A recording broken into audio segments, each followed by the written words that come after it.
Bonjour à tous. L'histoire que je vais vous raconter aujourd'hui nous parle d'un très grand tzaddik, un de nos grands maîtres, Rabbi Chaim ben Attar, le Or HaChaim HaKadosh.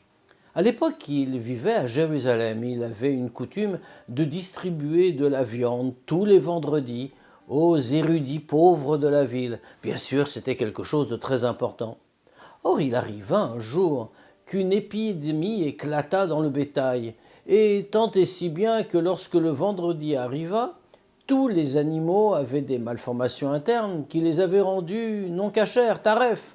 Seul le bœuf abattu par le Rachaim, par Rabbi Chaim ben Attar, était parfait, et donc lui, comme à son habitude, avait partagé la viande et la distribuait parmi les érudits qui faisaient la queue devant sa maison. Mais voilà, il y avait un homme riche en ce temps-là à Jérusalem qui ne pouvait pas ou pensait ne pas pouvoir se passer de viande pour un Shabbat. Il alla donc voir Rabbi Chaim ben Attar, fit la queue et lui dit « Ben voilà, donne-moi un morceau de viande ». Rabbi Chaim ben Attar lui répondit avec la plus grande sincérité « Cette viande est destinée aux érudits pauvres. Tu n'es pas pauvre, tu n'es pas particulièrement un érudit, tu ne te consacres pas à la Torah. S'il te plaît, cette viande n'est pas pour toi. » L'homme prit très mal une telle réponse. Il dit « Comment, moi, sans viande, Shabbat ?» Rien à faire. Alors il se mit de côté, espérant obtenir malgré tout quelque chose, lorsque il vit passer parmi les érudits une certaine personne. Il le regarda avec un peu de mépris et fit à haute voix « Quoi ? Et lui aussi est un érudit ?» L'homme eut véritablement honte. Il prit le morceau de viande que lui tendait Rabbi Chaim et s'en alla la tête basse. Et cela fit un grand bruit en haut dans les mondes spirituels, parce que Rabbi Chaim ben Attar n'était pas intervenu, il n'avait pas pris sa défense. Dans la nuit, Rabbi Chaim ben Attar eut une vision, un rêve si l'on veut, où Dieu lui dit « Tu n'as pas défendu ce Talmid Racham, tu n'as pas défendu cet érudit. Pour cela, tu as créé un véritable défaut spirituel à ton niveau. Il faut donc que tu quittes la ville pour le racheter. Tu vas partir en exil, c'est-à-dire que tu marcheras tous les jours. Le lieu où tu dormiras, tu n'y passeras pas la journée suivante. Tu ne pourras t'arrêter que le Shabbat et tu ne révéleras jamais ta véritable qualité. » Matin, Rabbi Chaim ben Attar savait parfaitement qu'il s'agissait de quelque chose de tout à fait réel. Et donc, dès que le Shabbat se termina, il prit son baluchon et avança sur le chemin, se laissant guider par la route. C'est ainsi que la semaine se passa. Il ne révélait pas qui il était, vivait comme il pouvait, dormait à même le sol. Et puis voilà qu'arriva une semaine plus tard, le vendredi, il était en marche, il pensait atteindre un village juif pour pouvoir y passer le Shabbat, avec d'autres pauvres d'ailleurs. Sur le chemin, il se sentit un moment fatigué, il s'assit au pied d'un arbre et se mit à réfléchir à des commentaires de Torah sur la paracha de la semaine. Puis, ayant repris des forces, il continua encore un peu, fut encore fatigué. La même scène se reproduisit, il s'assit, se mit à méditer et découvrit encore de nouveaux enseignements. Puis une troisième fois, s'assit encore pour se reposer. Une fois de plus, se mit à penser et imagina, découvrit des nouveautés extraordinaires dans la Torah. Et puis, il arriva enfin au village qu'il espérait et le Shabbat commença. Alors, il ne savait pas où aller, bien sûr, mais il faisait confiance. En ce temps-là, dans tous les villages, on savait qu'il y avait beaucoup de pauvres et qu'il fallait les inviter pour qu'ils aient un Shabbat un peu meilleur que les jours de la semaine qui venaient de s'écouler. Et donc, le shamash de la synagogue vint le voir et lui dit « Si vous voulez, je vous invite chez moi, venez passer le Shabbat. » Rabbi Chaim ben Attar accepta, bien sûr. Et ils firent un repas très agréable. À la fin du repas, l'homme dit à Rabbi Chaim « Si vous voulez, moi j'ai l'habitude avec les habitants du village. Nous nous rendons chez le Rav. Le Rav enseigne la Torah et tout le monde l'écoute, c'est très intéressant. J'y vais. Si vous ne voulez pas venir, vous pouvez rester ici, dormir, mais sinon vous pouvez m'accompagner. » Rabbi Chaim ben Attar accepta, bien entendu, et ils y allèrent tous les deux. Or ce Rav était un homme d'une grande sainteté, très élevé, et moins grand certes que Rabbi Chaim Ben Attar, mais malgré tout un homme très important. Alors, le Rav commença à enseigner, et il introduisit son discours par les mots suivants. Ce que je vais vous dire ce soir est tout à fait particulier. Ce sont des enseignements de la Torah de notre maître, Rabbi Chaim Ben Attar, et je vais vous les répéter comme on les répète dans le ciel aujourd'hui. Rabbi Chaim Ben Attar était là dans l'assistance. Il ne put pas se retenir et dit « Chaim Ben Attar !»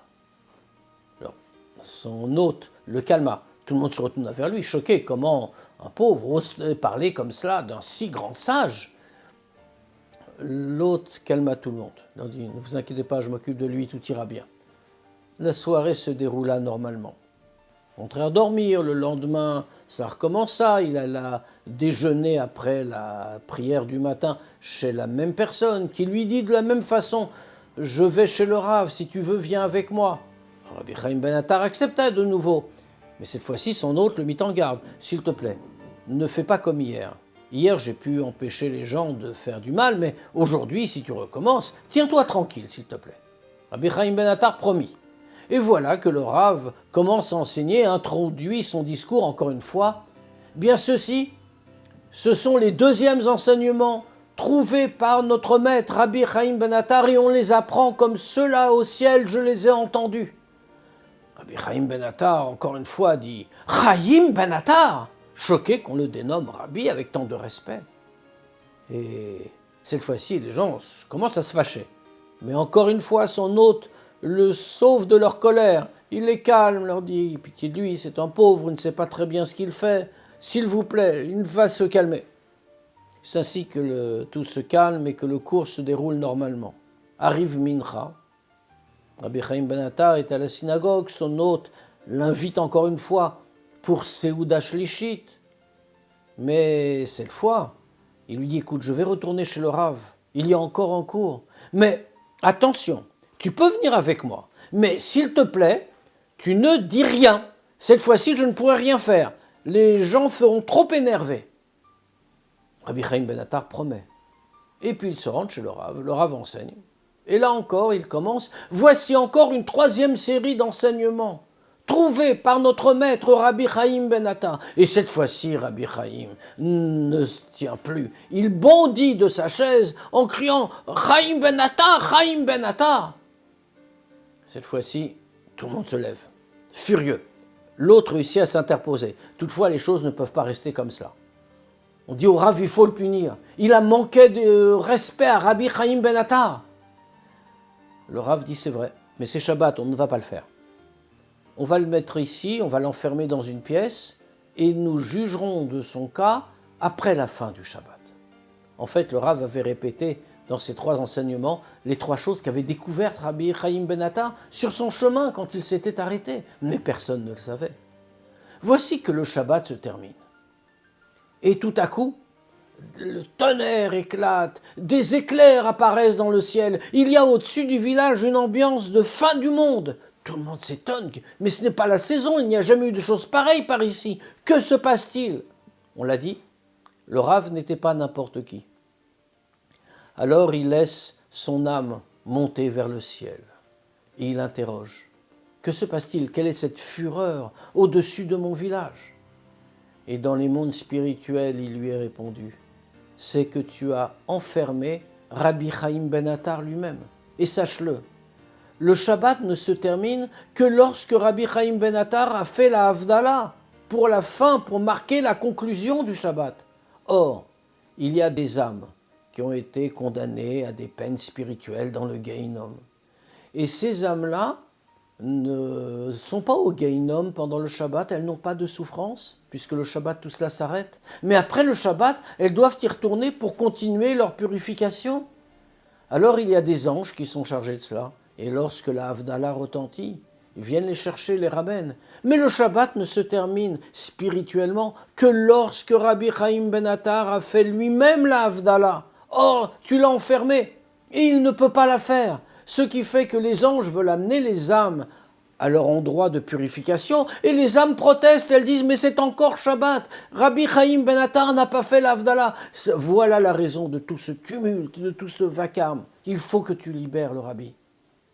Alors le Rav redescend dans ce monde, et lorsqu'il a repris possession de son esprit, de son corps, alors il va immédiatement, bien sûr, libérer Rabbi Chaim Ben Attar, toujours enfermé dans sa pièce, lui demande de l'excuser. Rabbi Chaim Ben Attar pardonne, il comprend que tout cela était tout à fait involontaire, il fait l'Havdalah et tout se calme. Cette nuit-là, Rabbi Chaim Ben Attar eut une vision, un rêve de nouveau. Et d'en haut, on lui dit « Tu aurais dû être condamné à cet exil pour 7 ans, mais avec ce que tu as subi, et sans jamais révéler ton identité, tout cela a effacé ta faute avec le Talmid Racham, le pauvre érudit de Jérusalem. Tu peux retourner à ta place, à ton endroit. Tout a disparu. » Au revoir à tous.